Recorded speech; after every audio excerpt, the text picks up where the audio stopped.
क्रीडा विश्वातील सगळ्यात मोठी स्पर्धा म्हणजेच ऑलिम्पिक स्पर्धा पॅरिसमध्ये चालू आहे आणि या स्पर्धेमध्ये महिला बॉक्सिंगच्या एका सामन्यामध्ये एक अनोखा वाद झाला, ज्यामध्ये असं बोललं जातं की महिलांच्या बॉक्सिंगच्या मॅचमध्ये एक पुरुष बॉक्सरनी महिला बॉक्सरला हरवलं।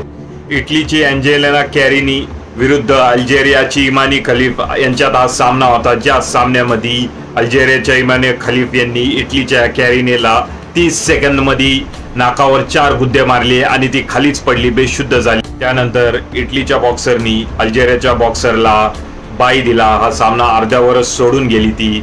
यानंतर अल्जेरियाची बॉक्सर इमानी खलीफ ही महिला नसून पुरुष आहे असा एक नवीन वाद पुढे आला, ज्यामध्ये असं बोललं जातं की तिचे जे शरीर आहे ते शरीर हे महिलेचं आहे, पण तिची जी वाढ आहे ती वाढ शरीराची पुरुषाप्रमाणे आहे। जगभरातील अनेक क्रीडा रसिकांनी यावर वेगवेगळे प्रतिक्रिया दिल्या। तुमचं काय मत आहे नक्की सांगा।